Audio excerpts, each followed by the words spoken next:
तो वो ढाबे पर रुकता है। ढाबे पर कोई नहीं था, सिर्फ एक 90 साल का एक बूढ़ा आदमी था। चाहता है कि उतर के देखूं पीछे कुछ गड़बड़ लग रही है, मुझे ट्रक भारी लग रहा है पीछे से, क्या है क्या नहीं। पर वो सुनसान रोड को देख के ट्रक से उतरने की हिम्मत नहीं होती है उसकी।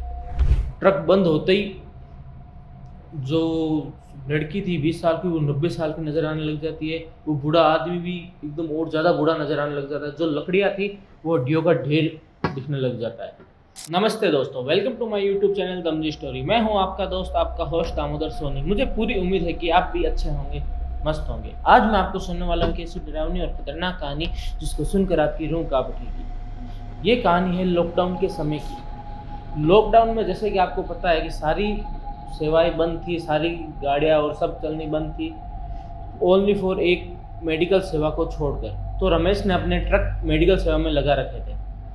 एक दिन रमेश को एक ट्रांसपोर्ट का काम मिलता है, दवाइयों को राजस्थान जयपुर से लेकर मुंबई तक ले जाने का। तो रमेश का लोड लगभग रात को 12 बजे कंप्लीट होता है। वो गाड़ी लेकर रवाना होता है। रास्ते में रमेश सोचता है कि रास्ता अगर थोड़ा छोटा हो जाए तो मुंबई थोड़ा जल्दी पहुंच जाऊं और थोड़ा ज़्यादा आराम हो जाए। और वो 100-150 किलोमीटर चलता है। उसको ऐसा महसूस होता है चाय किधर चाय मिल जाए तो अच्छा रहे। तो रमेश रोड पर चलता चलता देखता है कि रोड साइड में एक ढाबा है, खुला है। वो लॉकडाउन का समय था, सारे ढाबे बंद थे। रमेश को वो एक ही ढाबा खुला दिखता है पूरे रास्ते में। तो रमेश सोचता है चलो उस ढाबे पर रुक के चाय पी लेते हैं। तो वो ढाबे पर रुकता है। ढाबे पर कोई नहीं था, सिर्फ एक 90 साल का एक बूढ़ा आदमी था। वो उसको बोलता है काका एक कप चाय बन जाएगी। वो बोलता है हाँ बेटा बैठो, अभी बना देता हूँ। वो चाय बना के देता है। रमेश जब चाय पीता है तो रमेश को ऐसा लगता है ये चाय एकदम थोड़ी अजीब सी है। और वो पूछता है, उसको बोलता है बूढ़े आदमी को कि काका चाय इतनी अजीब क्यों है, आज अजीब लग रही है चाय बहुत ज़्यादा। तो बोल रहे ये बकरी के दूध की चाय है। तो रमेश एक गांव का रहने वाला आदमी है। तो रमेश के घर पे बकरी थी गांव में, और मैं तो उसके बकरी की चाय पी हुई थी पहले भी। वो महसूस करता है कि यार चाय तो गड़बड़ लग रही है, बकरी की चाय मेरे पहले भी पी हुई है दूध की।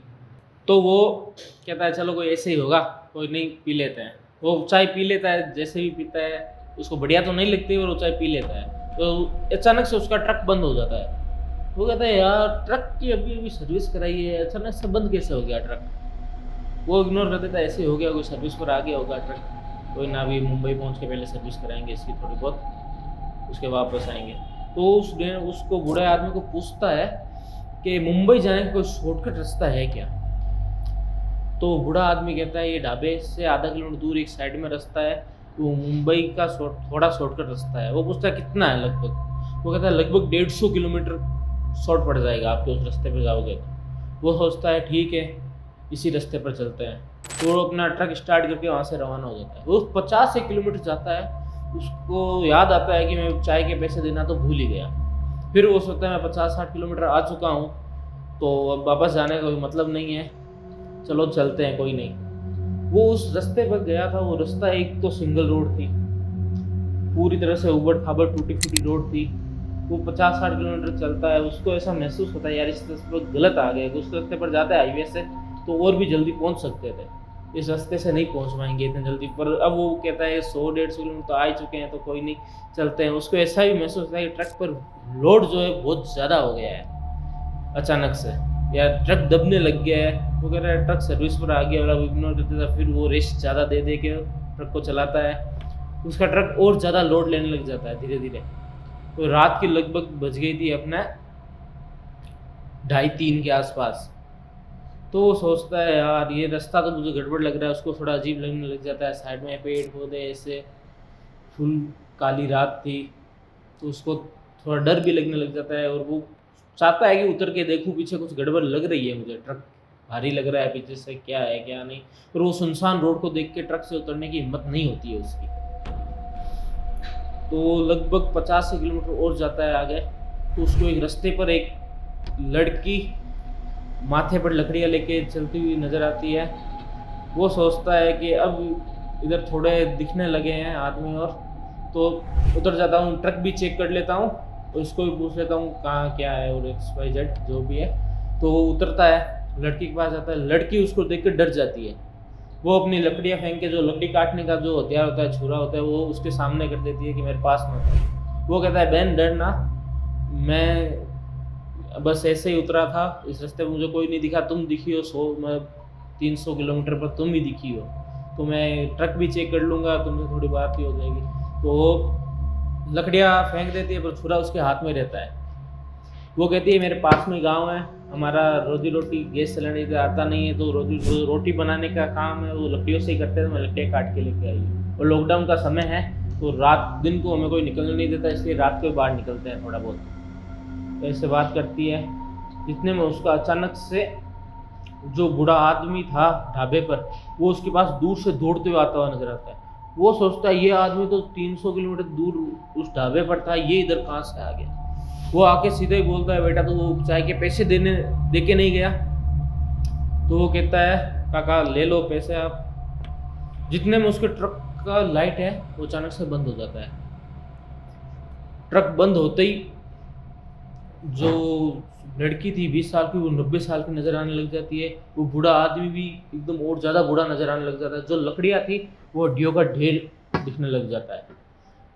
और उस लड़की के नाखून हो जाते हैं लंबे लंबे छुरे जैसे। वो उसको मारने के लिए आती है। वो उनको देख के बहुत ज़्यादा डर जाता है। वो कहता है क्या है, तुम कौन हो? तो वो कहते हैं, वो भूत और भूतनी जो भी है, वो कहते हैं कि आज से लगभग 20 साल पहले एक ट्रक ड्राइवर ने हमें उसी ढाबे पर कुचल के मार दिया। माँ बाप बेटी उधर चाय और बनाते थे, पिलाते थे। एक ट्रक ड्राइवर ने हमें उधर कुचल के मार दिया था। उसी दिन से हम सभी ट्रक ड्राइवर को इस रास्ते पर डालते हैं, उनको मार देते हैं। तो ये ढेर उन ट्रक ड्राइवर का ही है, हड्डियों का है। लकड़ियों का ढेर था, वो हड्डियों का बन गया, वो उन्हीं ट्रक ड्राइवर का है। तो वो उनको देख के बहुत ज़्यादा डर जाता है। वो जो औरत थी बूढ़ी, वो उसके पास आने लग जाती है नाखून लंबे लेकर उसको मारने के लिए। वो सोचता है मेरा भी इस हड्डियों की तरह ही, इन हड्डियों के ढेर में मेरी हड्डियाँ भी इसके अंदर जाएगी। वो बहुत ज़्यादा डर जाता है। वो पीछे होते होते उसका पैर है एक पत्थर से टक्कर के वो गिर जाता है नीचे गिर के वो जैसे जैसे घिसटता है, अचानक से उसका फ़ोन बजता है। और फ़ोन में उसकी रिंगटोन लगी थी हनुमान चालीसा। जैसे हनुमान चालीसा बजती है, वो बूढ़ा आदमी, वो बूढ़ी औरत अपने कान पर हाथ रख कर जोर जोर से चीखने लग जाती है और थोड़ी पीछे हो जाती है। वो ट्रक ड्राइवर अपना फ़ोन पकड़ता है, जाके अपने ट्रक को स्टार्ट करने लगता है। रमेश अपने ट्रक को स्टार्ट करने लगता है। उसका ट्रक स्टार्ट होता नहीं है। उसका म्यूजिक सिस्टम चालू था, बैटरी से चलता है वो तो म्यूजिक सिस्टम में हनुमान चालीसा लगा देता है ज़ोरों से, एकदम फुल साउंड करके।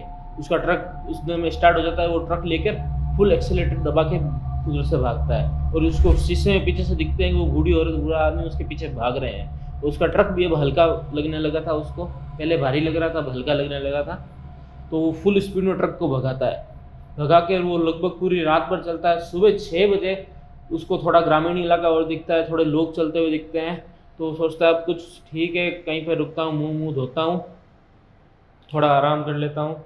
जो घटना हुई थी उससे वो डरा हुआ था।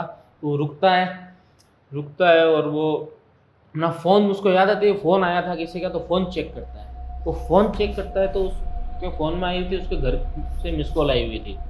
तो वापस अपने घर पे फ़ोन लगाता है, वो बात करता है। तो उसकी जो पत्नी थी वो बोलती है आपकी लड़की थी, वो जिद कर रही थी पापा से बात करनी, तो रात को फ़ोन किया था। तो फिर आपने फ़ोन उठाया नहीं। तो वो सोचता है, उसके आंखों में आंसू आ जाते हैं। वो कहता है आज मेरी बेटी की वजह से मेरी जान बच गई। फिर वो अपने उधर पास में मंदिर था, वहाँ पे जाता है, भगवान की पूजा और करता है, भगवान को शुक्रिया अदा करता है आपकी वजह से मेरी जान बच गई। और उस दिन के बाद से वो अपनी बेटी का फ़ोन कभी, अपने घर का फ़ोन कभी मिस नहीं करता। चाहे कितनी अर्जेंट काम में हो, वो पहले अपने घर का फ़ोन पिकअप करता है, बात करता है। ये कहानी मुझे रमेश ने खुद इंस्टाग्राम पेज पर शेयर की है। मैंने वहाँ से वो कहानी पिकअप की है और अपनी लैंग्वेज में, अपनी भाषा में आपको सुनाई है। अगर आपको ये कहानी पसंद आई है तो चैनल को सब्सक्राइब कर लें, शेयर करें, लाइक करें और बेल आइकन को क्लिक करना ना भूलें। आगे ही ऐसी रोमांचक कहानी हम लाते रहेंगे। धन्यवाद। शुभ रात्रि।